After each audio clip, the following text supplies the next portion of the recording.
Welcome, everyone, to Movie Recap World. Their lives, seemingly separate at first glance, are inexplicably intertwined. As the threads of their destinies entangle, they discover that their shared appearance holds the key to unlocking a labyrinth of secrets and mysteries. Today, we will take a look at the first episode of the series called Triada, released in 2023. If you're ready, let's begin. In the opening scene of the movie, we see an elderly woman discussing her philosophical views. This woman is Dr. Julia. And we also see an angry girl walking on the street. The girl later enters a secure building, shoots a security guard, takes the elevator to an upper floor, and shoots an employee. Then she enters a room, aims a gun at Dr. Julia. We learn that the armed protagonist's name is Aleda. Aleda points the gun at Dr. Julia and takes her to the rooftop while the police surround the building. While Aleda threatens to kill Dr. Julia, the doctor tells her to focus and breathe. Aleda refuses and answers Dr. Julia's phone to demand press from the police. The police give orders to a sniper on the rooftop to shoot Aleda. After, Aleda embraces Julia. The sniper accidentally shoots Dr. Julia, and when Aleda raises her weapon, she is shot by the police. Later, the police explain the situation to the commissioner, and the forensic team arrives at the scene. The forensic examiner removed her glasses and observed Aleda lying on the ground. There was an uncanny resemblance between the two, as if she was looking into the mirror. Aleda was looking just like her.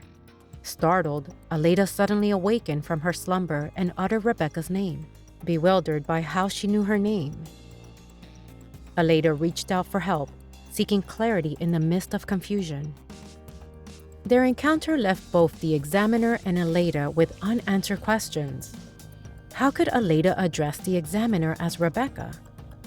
What mysterious bond tied them together? The room buzzed with a sense of intrigue, as the enigmatic connection between them hung in the air. Waiting to be unraveled, she asks for help. Commissioner Umberto holds her back and asks how they knew each other, but Rebecca says they've never met. Later, at the police station, Umberto asks if she's okay, and Rebecca doesn't give a satisfactory answer. Rebecca asks who Aleda is, and she learns that Aleda is 32 years old and has been Dr. Julia's patient for 3 years, and that it was a psychotic crisis. And he also mentions that Aleda is currently in intensive care. After Umberto concludes his interrogation with Aleda's husband, Rebecca inadvertently overhears snippets of their conversation, piquing her curiosity and leaving her with more unanswered questions, intrigued and determined to uncover the truth. She decides to pay a visit to Aleda at the hospital. Entering the quiet, sterile room, Rebecca finds Aleda lying peacefully in her slumber.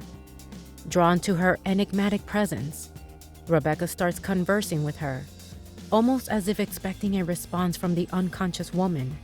In this intimate moment, Rebecca pours out her own frustrations and seeks solace in the presence of someone who shares an uncanny resemblance to her. When Aleda's husband arrives, Rebecca briefly sees him, but then loses sight of him and can't make sense of what's happening. Rebecca goes home and shows Aleda to her mother, expecting an explanation, angry that she believes Aleda is her twin. Rebecca confronts her mother, but her mother angrily tells her that she is drunk. Rebecca asserts that she hasn't been drinking for 3 months and demands an explanation.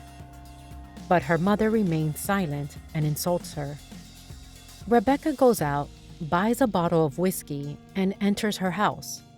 She opens a toolkit, cuts a piece of clothing, and takes a sample of her own blood in addition to the blood on the clothing, presumably to conduct a test related to her connection with Aleda.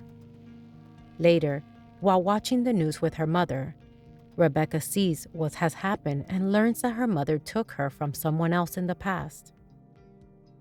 She discovers that she has a relationship with Umberto, but Umberto is married and has no intention of divorcing as his wife is pregnant. In an intoxicated state, Rebecca drives up to the front of the house, takes a hammer, breaks a car window, and throws a Molotov cocktail inside. However, this must be a glimpse from the past or a dream, because Rebecca wakes up immediately after and goes to the hospital to ask about Aleida. But she learns that there is no one by that name at the hospital and becomes bewildered. Umberto arrives and takes her outside, informing her that Aleida is dead. Rebecca leaves disappointed, and on another day, when she asks Umberto what he did at the police station, she learns that the investigation was closed. And she tells Umberto that it's suspicious that Aleida's name has been removed from the hospital records. Umberto doesn't respond and tells her to go to an AA meeting. Another day, Rebecca enters a building and searches around. It's Dr. Julia's office, but she doesn't find anything. Later, she thinks about what happened and does some research on Aleida online. Her friend comes in and tells her that the DNA test confirms that Aleida is her twin. Aleida's husband drinks and believes he lived with his wife in the past, but Aleida's husband claims he's not crazy and will prove it. At night, Rebecca sneaks into the police station and takes a photo of Eugenio's identity card. The next day, she follows Eugenio and sees him at Aleida's funeral. She starts crying in shock, then turns around and sees Aleida. Could it be a third twin? It seems like she has big plans in mind. That's the end of our episode, folks. If you enjoyed it, please like the video and don't forget to subscribe to the channel. Goodbye.